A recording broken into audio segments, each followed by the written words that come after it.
అందరికీ నమస్కారం అండి ఫ్రెండ్స్. మనకి ఇప్పుడిప్పుడే మరొక బ్రేకింగ్ న్యూస్ అప్డేట్ అయితే రావడం జరిగిందండి. అదేమిటంటే వైఎస్ జగన్పై కేసు నమోదు అంటూ ఇప్పుడిప్పుడే మనకు ఒక బ్రేకింగ్ న్యూస్ అప్డేట్ అయితే రావడం జరిగిందండి. అయితే ఇందుకు సంబంధించిన పూర్తి వివరాలు అయితే మన వీడియోలో తెలుసుకుందామండి. వీడియో మాత్రం ఎక్కడా స్కిప్ చేయకుండా చూడండి ఫ్రెండ్స్, అప్పుడే మనకి పూర్తి సమాచారం అయితే తెలుస్తుంది.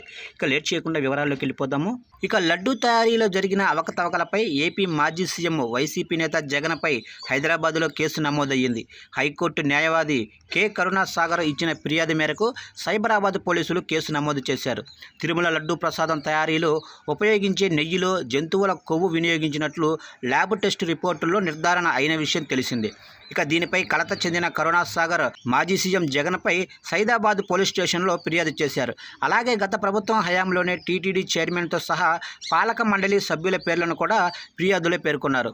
ఇక దీనిపై ఆయన మాట్లాడుతూ తిరుమలలో శ్రీవారి ప్రసాదంగా అందించే లడ్డు దైవత్వానికి ప్రతీక అని, ఇది ఒక విధంగా హిందువుల మనోభావాలు దెబ్బతీసినట్లేనని తెలిపారు. అలాగే పవిత్రంతో పాటు నాణ్యతతో శ్రీవారి లడ్డు ప్రసిద్ధి పొందిందని, లడ్డూను తను అత్యంత గౌరవిస్తామని, ఈ చర్య గత ప్రభుత్వంలో కుట్రలో భాగమేనని కరుణాసాగర్ ఆరోపించారు.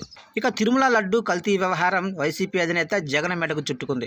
గత ప్రభుత్వం హయాంలోనే తిరుమల ప్రసాదం లడ్డు తయారీలో ఉపయోగించే నెయ్యి సరఫరా చేసేందుకు టెండర్లు పిలిచి కాంట్రాక్టు ఇచ్చారు.